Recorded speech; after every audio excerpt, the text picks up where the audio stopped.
Hello there, Sleepy Explorer. Welcome to the Sleepy Scientist, your cozy corner where science meets serenity and curiosity tucks itself in for the night. Tonight, we're unraveling one of life's great mysteries, time. It slips through our fingers, stretches when we're impatient, and vanishes when we're having fun. Ever noticed how a watch pot never boils, yet an afternoon nap disappears in a blink?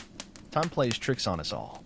But before we dive in, I'd love to hear, where in the world are you listening from? And what does the clock say for you right now? There's something quietly magical about that. Strangers across the globe, each in their own pocket of time, meeting here in this shared moment. If tonight's musings bring you comfort, spark a thought, or simply offer a gentle pause in your busy life, I'd be so grateful if you'd give this video a like or subscribe. It helps this little haven of calm reach others who might need it, too. And don't worry, I won't be offended if you doze off before the end. In fact, I'd call that a success. So get comfortable, let your mind unwind, and let's begin. Somewhere between the tick of a clock and the turn of a century, between dreams and daylight, lies the story of time and how it bends inside our minds. Time has a way of playing with us, doesn't it? 10 minutes in a dull meeting drags like an eternity, while 10 minutes laughing with friends evaporates before you even notice. Yet, if you check the clock, both were exactly 600 seconds. So why does one feel endless and the other fleeting? The answer isn't in the mechanics of clocks, but in the quirks of your brain. Our perception of time, that internal sense of how long something takes, isn't a fixed measurement. Psychologists call it subjective time, and it's shaped by three key things: what we're paying attention to, how we feel, and what we remember afterward. In other words, time feels different depending on whether we're bored, excited, scared, or lost in thought. Let's start with attention. Imagine sitting in a waiting room, beige walls, a flickering fluorescent light, the slow tick-tock of a clock that seems to be mocking you. 5 minutes there can feel like an hour. Why? Because your brain craves stimulation. When it doesn't get any, it fixates on the passage of time, magnifying every second. Now, contrast that with being completely absorbed in a book, a project, or a deep conversation. Suddenly, hours slip by unnoticed. That's the flow state, a term coined by psychologist Mihai Csikszentmihalyi, a mental zone where time fades into the background because your brain is too busy to track it. Memory also warps time. New experiences, like traveling somewhere unfamiliar, require your brain to process more details, creating denser memories. Later, when you look back, those moments feel longer because there's simply more to recall. That's why childhood summers seem to stretch forever, while adult years blur together. Routine makes time feel faster because your brain doesn't bother recording the mundane. Then there's emotion. Fear, anxiety, or even intense excitement can stretch seconds into what feels like minutes. In life or death moments, some people report time seeming to slow down, likely because the brain goes into overdrive, recording extra details per second, which later creates a slow motion effect in memory. On the flip side, joy and contentment make time feel lighter, faster, like a breeze you barely notice passing. Culture and language add another layer. English treats time like a resource. We spend it, save it, or waste it. But not all languages frame it that way. Some indigenous languages, like Hopi, describe time as a landscape to move through, not a commodity. There are even cultures where people point behind them to indicate the future because it's unseen, and ahead for the past because it's already known. Biologically, we're wired with circadian rhythms for daily cycles and a neural stopwatch, the basal ganglia and cerebellum, for tracking shorter intervals. But the system isn't perfect. Stress, distraction, or even the simple act of traveling can throw it off, which brings us to the return trip effect, where the journey home feels shorter than the trip out, even if both take the same time. Now let's talk about that curious quirk of time perception, the return trip effect. You know the feeling. The drive to your vacation spot feels endless, but the journey home flies by, even though both routes take exactly the same time. Why does this happen? The answer lies in how our brains process novelty versus familiarity. On the outbound trip, everything is new, unfamiliar roads, changing landscapes, the anticipation of arrival. Your brain is actively engaged, absorbing details and creating mental markers. This heightened attention makes time feel expansive. But on the return, you've seen it all before. The brain slips into autopilot, fewer memories are formed, and suddenly the trip feels condensed. It's like rewatching a movie. The first viewing lingers in your mind, while subsequent watches blur together. This phenomenon reveals a fundamental truth. Time isn't just measured in minutes and seconds, but in mental landmarks. When your brain has more to catalog, whether it's scenery, emotions, or tasks, time stretches in your perception. When it's routine, time contracts. And then there's the ultimate time-warping culprit, the snooze button. Those 9 minutes between alarms somehow feel shorter than any other 9 minutes in existence. Science hasn't fully decoded this yet, but it likely involves disrupted sleep cycles and our groggy brain's inability to properly gauge time. Your internal stopwatch essentially throws its hands up and mutters, "I give up, just let me sleep." So what is time, at least as we experience it? It's not just numbers on a clock or the movement of shadows. It's a chameleon, changing colors based on our focus, our feelings, even our age. It speeds up when we're in love, slows when we're scared, and occasionally seems to vanish entirely, usually when we're having fun.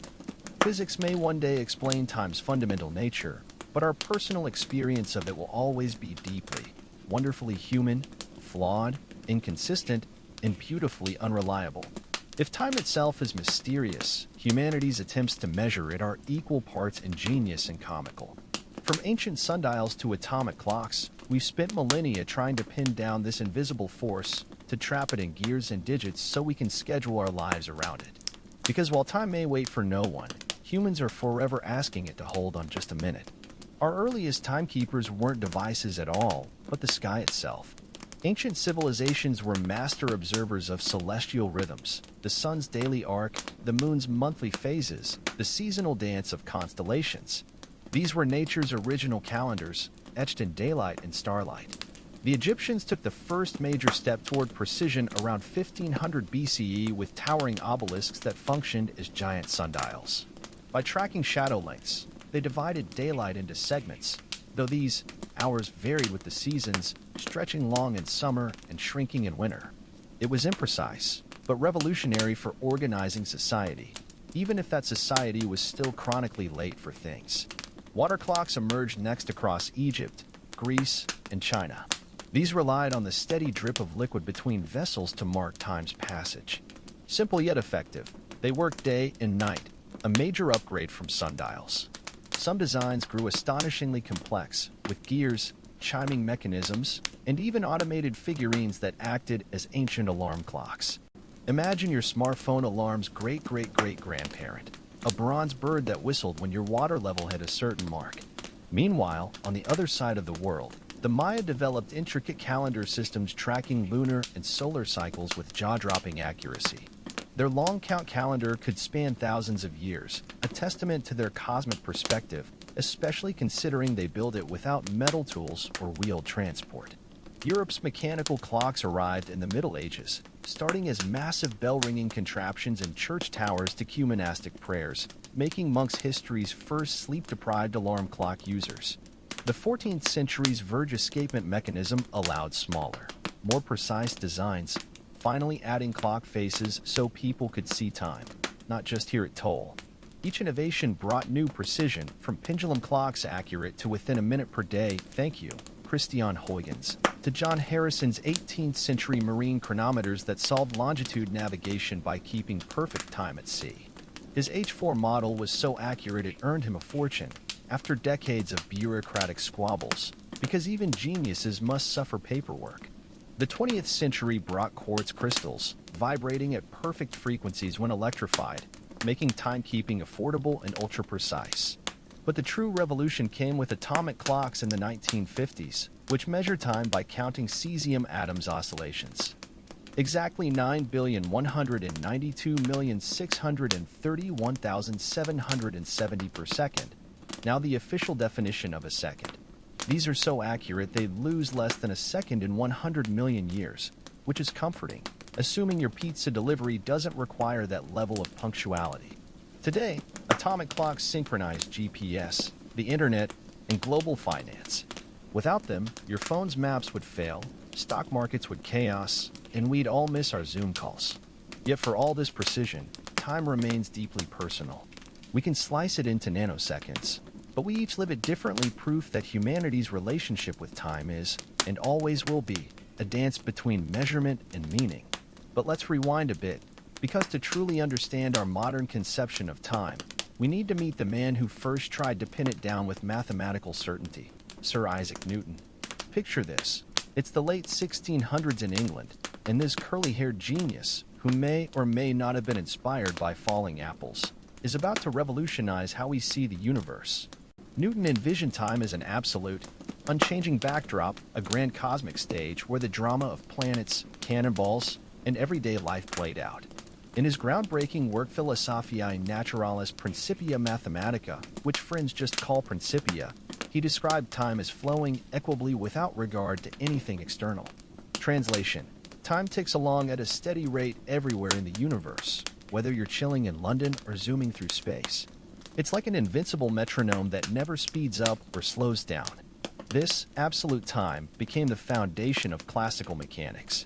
Need to calculate a cannonball's trajectory? Predict planetary orbits? Newton's equations could tell you exactly where things would be at any moment, provided you had enough coffee and patience for his notoriously complex math.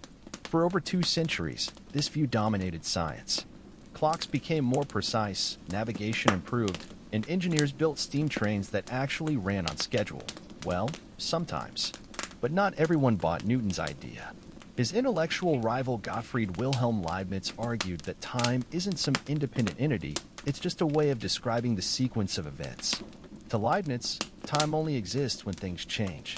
Picture a clock in an empty universe. Newton would say it's still measuring absolute time, while Leibniz would call it a fancy paperweight with nothing to measure.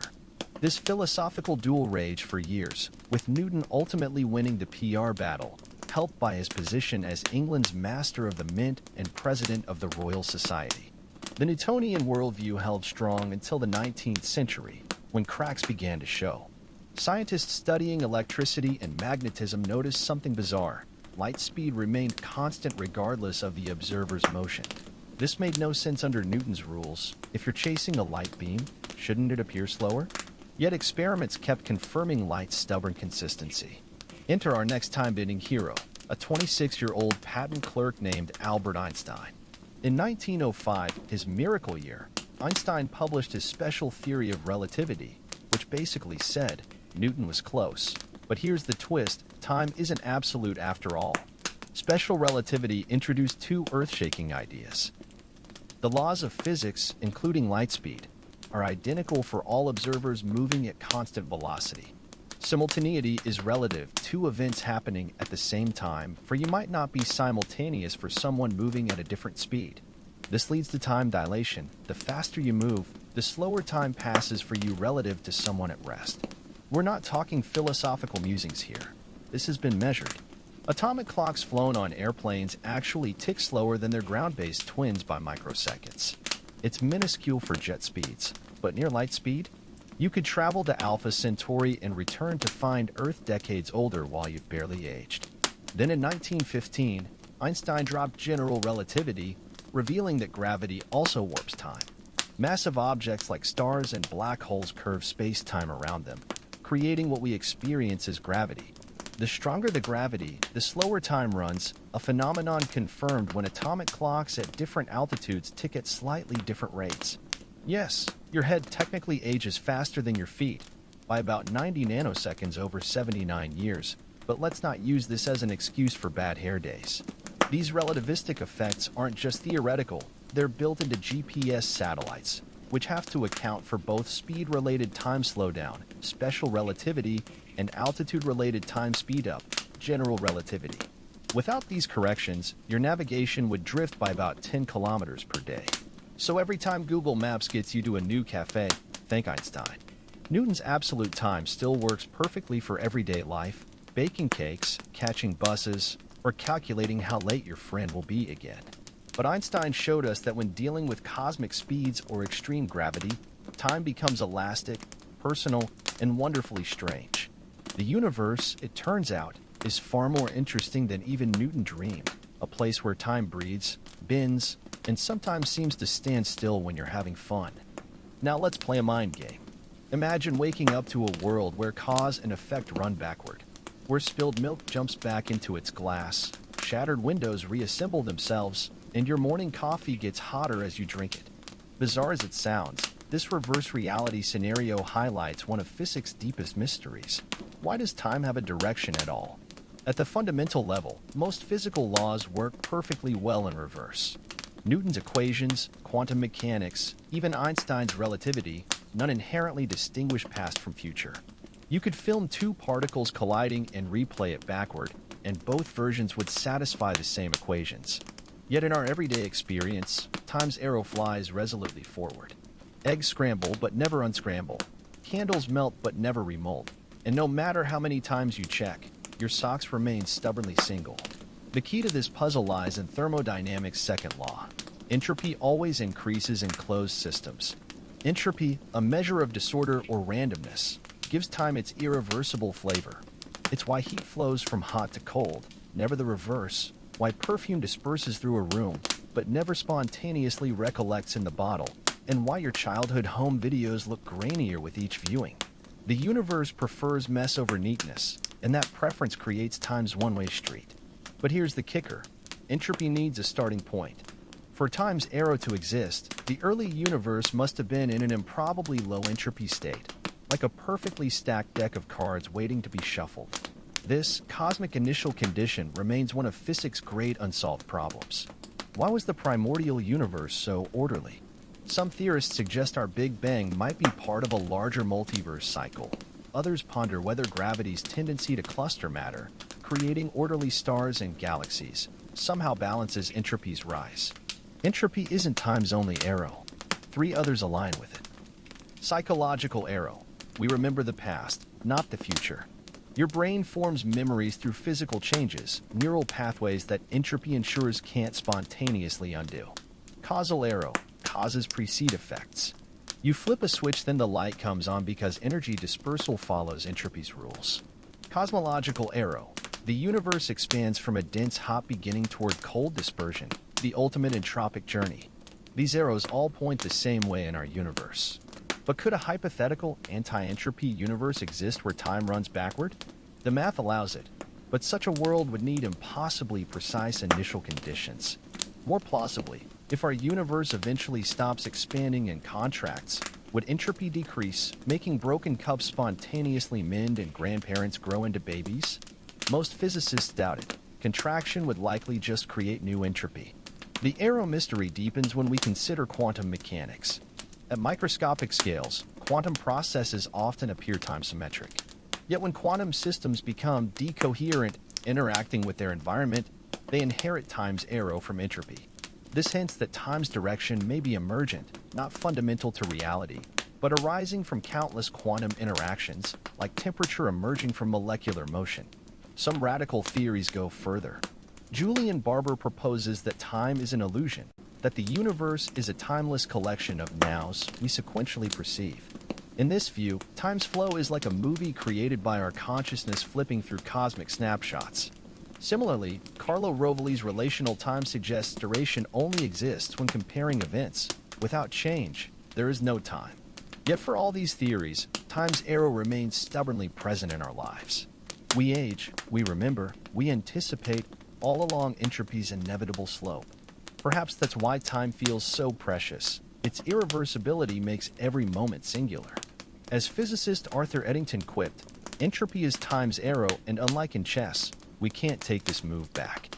Now let's shrink our perspective from cosmic time to the quantum realm, where the rules get even stranger. Imagine a universe where clocks don't tick. They shimmer in probabilistic haze.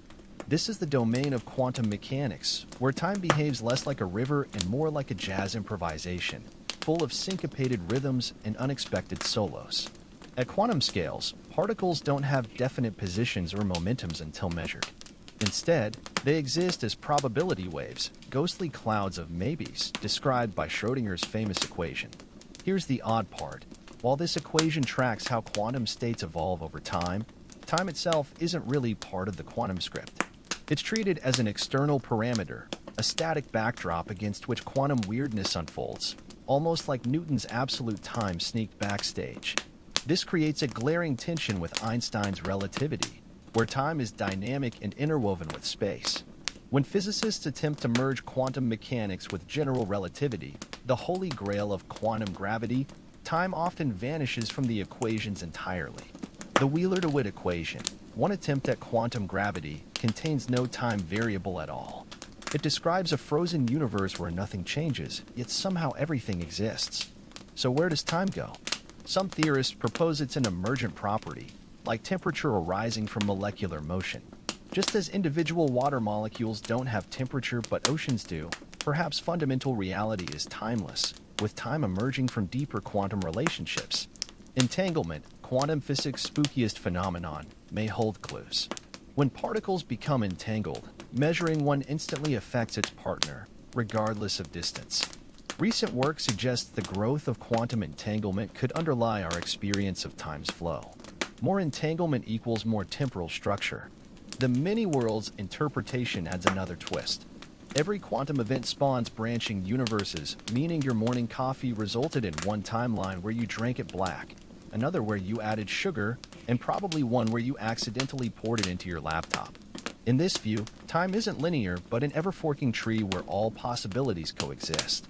But if time is so shaky at quantum levels, why does it feel solid to us? The answer may lie in decoherence, the process by which quantum systems interact with their environment, collapsing probabilities into definite states. Our macroscopic world is constantly decohering, averaging out quantum uncertainties into the predictable rhythms we call clocks, seasons, and aging. This raises profound questions about consciousness. Does our brain's decoherence create the illusion of time's flow? Experiments show that during deep meditation, when brain activity becomes more coherent, people often report timelessness. Similarly, psychedelics that disrupt normal neural processing can distort time perception dramatically. The quantum time enigma also impacts technology. Atomic clocks already rely on quantum transitions in cesium atoms. Future quantum clocks using entangled particles could measure time with unprecedented precision or reveal where our current theories fail. NASA's Cold Atom Lab on the ISS is probing these frontiers, studying quantum behaviors in microgravity. Perhaps most mind-bending is the possibility that past, present, and future are equally real in some higher dimensional reality. As Einstein wrote to a grieving friend, people like us know the distinction between past, present, and future is only a stubbornly persistent illusion. So is time real? Quantum physics whispers, define real. The ticks we measure may be surface phenomena, the universe's way of making change comprehensible to creatures like us, whose brains evolved to track predator movements and fruit ripening cycles. Underneath, reality might be a timeless network of relationships, with time as its user interface. As we'll see next, this quantum uncertainty echoes in our biological clocks, where ancient rhythms dance to both celestial cycles and neural quirks, proving once again that time, however you define it, never quite follows the rules. While physicists debate whether time is fundamental or emergent, your body has already cast its vote, with a resounding tick-tock. Nestled deep in your brain, two tiny clusters of about 20,000 neurons, the suprachiasmatic nuclei, SCN, act as the conductor of your biological orchestra, synchronizing trillions of cellular clocks across your organs. This is your circadian rhythm, an evolutionary masterpiece refined over billions of years. Every morning when sunlight hits your retina, specialized cells send signals to the SCN like cosmic telegrams. The SCN then broadcasts timing cues through hormonal signals, like melatonin's evening lullaby, and neural pathways, ensuring your liver enzymes, gut microbes, and even your toenail growth cycles stay in sync. Disrupt this system, say with a midnight Netflix binge under blue LED glare, and your pancreas might think it's breakfast time while your pineal gland insists it's midnight. Jet lag is the most visceral proof of these internal clocks. Cross 6 time zones, and your SCN stubbornly clings to hometown time like a homesick tourist. Your stomach demands lunch at 3 a.m. local time. Your eyelids droop during afternoon meetings. This mismatch happens because different organs adjust at different rates. Your liver might need 3 days to acclimate while your adrenal glands take 5. Airlines know this. Their in-flight meal schedules subtly nudge passengers' clocks toward destination time. The genetic basis of these rhythms was proven dramatically in 2017, when scientists kept human cells alive in petri dishes for over a week. Without external cues, kidney cells maintained precise 24.2-hour cycles, while skin cells ran slightly faster, proving each cell contains its own clockwork. We've even identified the molecular gears, clock and BMAL1 proteins that bind to DNA daily, regulating thousands of time-sensitive genes. But here's where it gets weird. While most organisms evolve 24-hour cycles, nature boasts fascinating outliers. The tiny Gonyolax algae's bioluminescent flashes follow lunar tides. Arctic reindeer abandon circadian rhythms during midnight sun seasons. The macaca monkey's ovulation cycle syncs with full moons. These exceptions reveal a profound truth. Biological timekeeping is ultimately about predicting environmental changes, not measuring absolute time. Your cells don't care if it's 3 p.m. or 3 a.m. They care whether predators hunt, food appears, or UV radiation peaks at that hour. Modern life has turned this ancient wisdom upside down. Before electric lighting, humans averaged 9 hours of sleep segmented into first sleep, deep rest, and second sleep, a contemplative midnight wakefulness. The Industrial Revolution's factory whistles and today's glowing screens have compressed and disrupted our natural rhythms. Night shift workers, whose cancer rates are 30% higher, pay the price most starkly. Chronotherapy now harnesses these insights medically. Giving chemotherapy at 4 a.m., when healthy cells are most dormant, can reduce side effects. Blood pressure medications work best when taken at bedtime, coinciding with circadian vascular changes. Even your microbiome follows timed rhythms. Taking probiotics with breakfast, when gut motility peaks, boosts colonization success. The most haunting demonstration of biological time came from French cave explorer Michel Siffre's 1962 experiment. Living for 2 months in complete darkness, his days stretched to 36-hour cycles of sleep and wakefulness, proving our internal clocks need sunlight like plants need water. Yet his body still maintained rhythmicity, suggesting timekeeping is hardwired into life itself. From bacteria to blue whales, every organism dances to time's silent music. The monarch butterfly's 3,000-mile migration, guided by an internal sun compass, the precisely timed bloom of moonflowers, your dog's uncanny ability to demand dinner at 6:01 p.m. daily, all testify to biology's temporal genius. As we'll see next, this biological time interacts strangely with psychological time, where attention, memory, and emotion can stretch seconds into eternities or compress hours into instants. The mind's clock, it turns out, runs on entirely different rules than the body's. Now let's step into the most personal time warp of all, the elastic universe inside your mind. Here, time doesn't just tick. It breathes, stretches, and occasionally plays hopscotch with reality. That work meeting dragging like molasses in January? The weekend that evaporates faster than morning dew? Welcome to psychological time, where the rules are made up and the clocks don't matter. Neurologically speaking, your brain doesn't have a single time center, but rather a network of temporal illusionists, the basal ganglia tallying milliseconds like a casino croupier counting chips.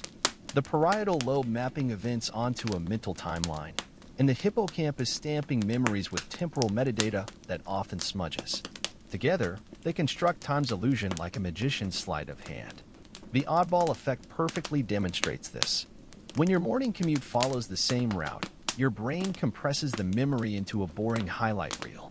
But insert one unexpected event, say a llama casually crossing the highway, and suddenly that moment expands in recollection. Your amygdala shouts priority override, flooding the scene with timestamp details. Later, you'll swear the llama incident lasted minutes when it was actually 15 seconds. Trauma works similarly, which explains why car crash survivors often describe events in slow motion. Emotions wield terrifying power over temporal perception. UCLA experiments show fearful stimuli make subjects overestimate elapsed time by 36%, while pleasant experiences trigger 18% underestimation. This explains why. Dentist chairs transform 5 minutes into a personal eternity. First kisses collapse hours into fleeting seconds. Your 3-year-old's tantrum at Target feels longer than the Cretaceous period. Even body temperature bends time.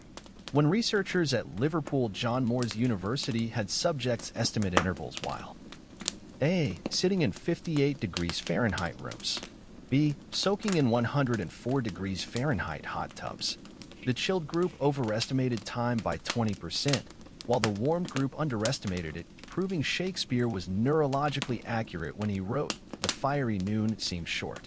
Cultural programming runs deeper than we realize. The Piraha people of the Amazon lack words for specific times or numbers beyond few and many. When MIT linguists tested them, they couldn't reliably reproduce simple temporal patterns, not because they're primitive, but because their language treats time as event-based rather than linear. Ask a Piraha when to meet, and they'll say after the river rises rather than at 3 p.m. Modern life has weaponized these quirks. Social media's infinite scroll exploits our tendency to underestimate time during high dopamine activities, known as TikTok time dilation. Conversely, workplace monotony triggers time vigilance, that agonizing awareness of each passing second. Productivity hacks like the Pomodoro technique work precisely because they manipulate these effects, tricking your brain into compressed time perception through structured novelty. Aging's time acceleration is the cruelest trick. When you're 8, a summer vacation feels like 10% of your lived experience. At 40, it's 0.3%. Neurologically, this happens because childhood experiences are novel, creating dense memory bookmarks. Adult routines trigger temporal compression.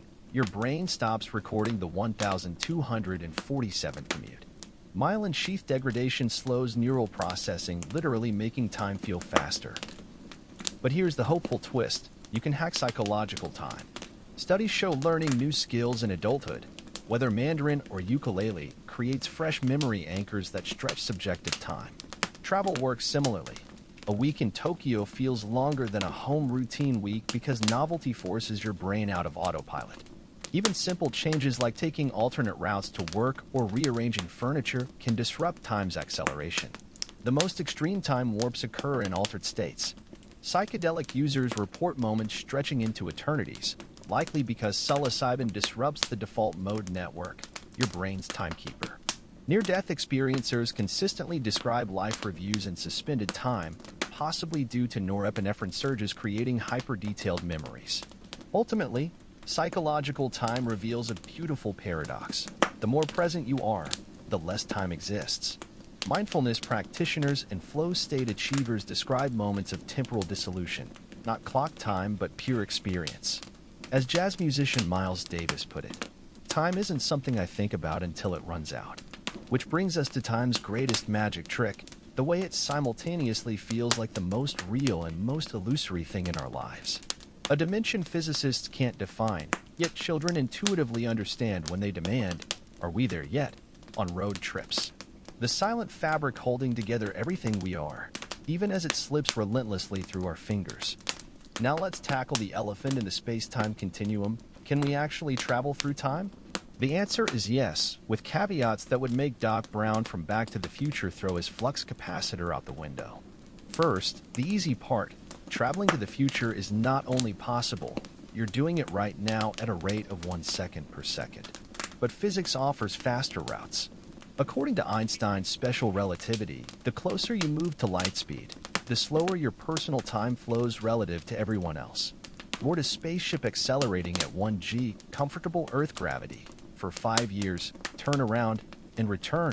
When you land, Earth would have aged over 60 years while you've only experienced a decade. You've effectively time-jumped 5 decades forward. This isn't sci-fi, it's been measured. Atomic clocks on GPS satellites tick 38 microseconds faster daily than Earthbound clocks due to their orbital speed, special relativity, outweighing weaker gravity, general relativity. Without correcting this, Google Maps would misplace your location by 10 kilometers per day. So technically, every time you use GPS, you're relying on time travel math. But backward time travel? That's where physics starts sweating.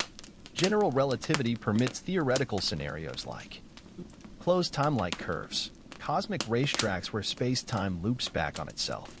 Picture running laps around the universe and arriving at your own birthday party 5 years before you left.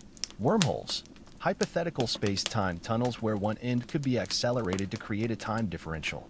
Walk through and exit in 1923, just mind the fashion choices. The catch? These require exotic matter with negative energy to stabilize wormholes. We found exactly 0 grams of this. Engineering precision beyond any known technology. We can't even keep subway escalators working. not destroying the universe in the process, arguably a deal breaker. Even if we solved these, we'd face paradoxes like grandfather paradox. Go back and prevent your grandparents' meeting. Now you're never born to time travel. Bootstrap paradox. Give Shakespeare a copy of his own works before he writes them. Who's the real author? Physicists propose escape clauses. Self-consistency principle. The universe autocorrects to prevent paradoxes. Your gun jams when aiming at grandpa. Multiverse theory. Each change spawns a new timeline. You might erase a version of yourself, but not your original self. Block universe. Past/present/future are equally real. Your time travel was always part of history. The biggest argument against backward time travel? The eerie absence of time tourists. If it's possible, where are the Instagram posts from Cretaceous period influencers? Possible explanations. Time machines can't reach pre-machine eras. Time travelers are really good at hiding. The universe deletes evidence like a cosmic IT department. Yet tantalizing clues remain. In 2009, physicist Stephen Hawking hosted a champagne party for time travelers, but only advertised the coordinates after the event. Nobody came. Was this proof time travel's impossible, or that future humans respect RSVP deadlines? Here's the twist. Some forms of time travel already exist. Cryonics freezes bodies in biological time. Astronauts microleap forward, and every time you watch old footage, you're mentally visiting the past.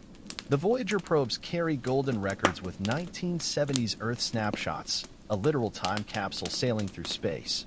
Ultimately, time travel debates reveal less about physics and more about human nature. We're creatures haunted by regret. If only I could undo that. And mortality, I want to see the future. Perhaps that's why the fantasy persists, not as engineering challenge, but as existential salve. As novelist Ursula Le Guin observed, we are all time travelers, moving at the inexorable rate of 1 second per second into the future. The real question isn't whether we can cheat time, but how we spin the unstoppable nows we're given. After journeying through relativity's warps and quantum mechanics uncertainties, we arrive at time's most disorienting question. Does it actually exist as a fundamental property of reality, or is it merely the brain's clever illusion? Buckle up. This is where physics and philosophy collide like cymbals in a cosmic symphony. Newton's absolute time and Einstein's relativistic space-time both treat time as a real dimension. But when we peer into quantum gravity's equations, our best attempt to marry quantum mechanics with general relativity, something startling happens. The variable for time often vanishes completely. The Wheeler-DeWitt equation, for instance, describes a frozen universe where nothing changes, yet somehow contains all possible configurations of matter.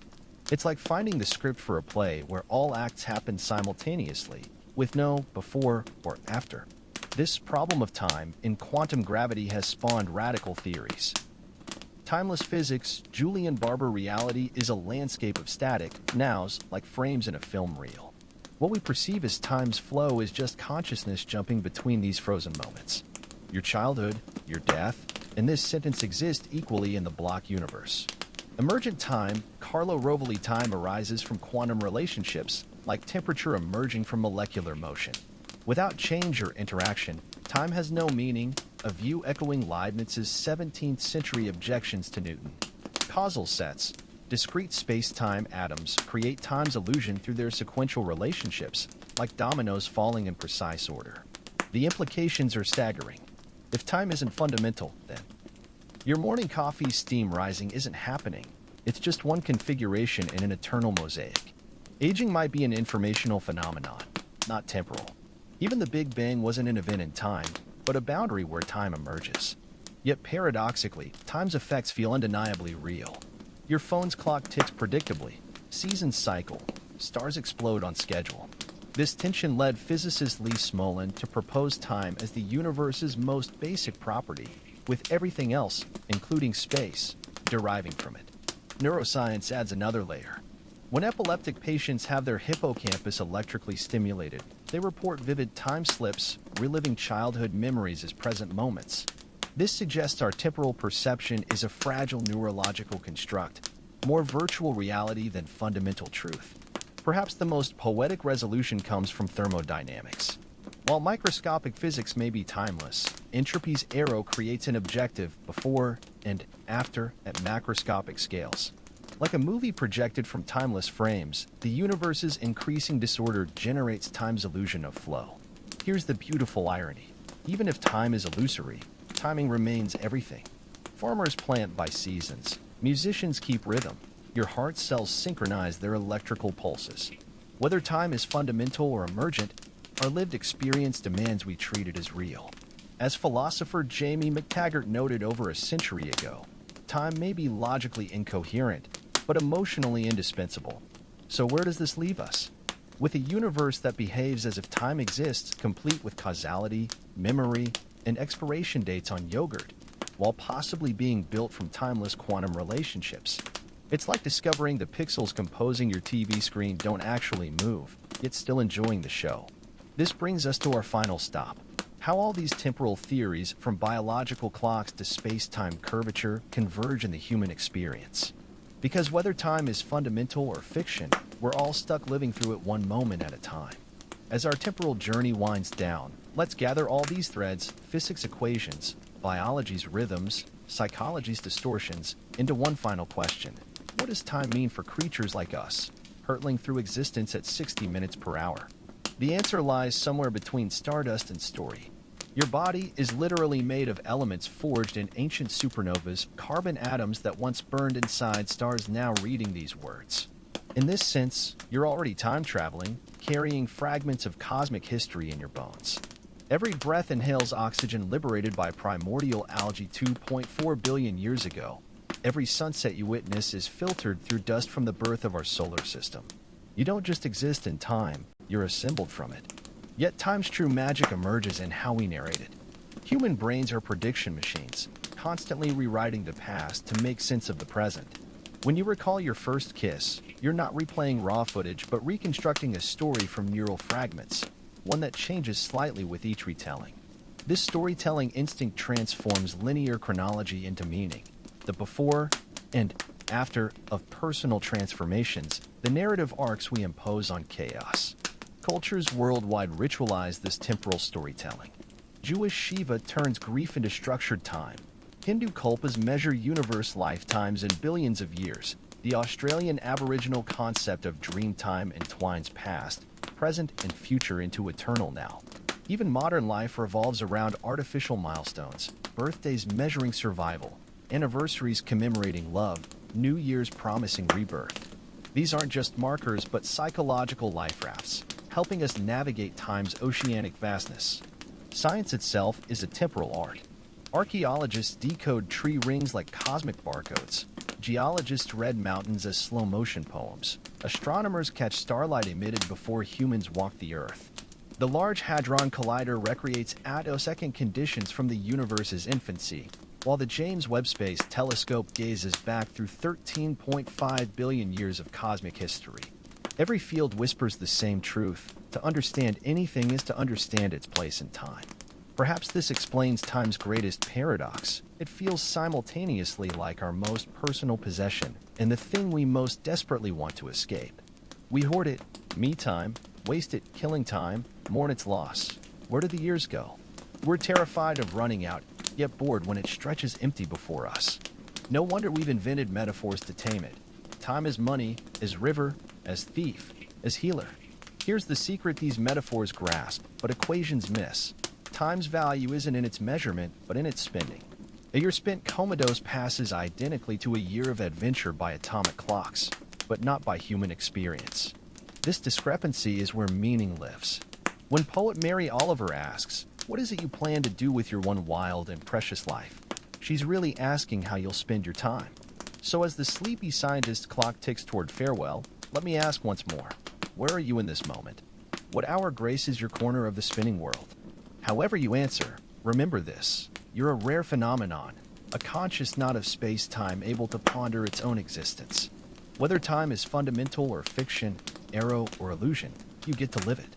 And that makes you, dear time traveler, the most interesting clock in the universe.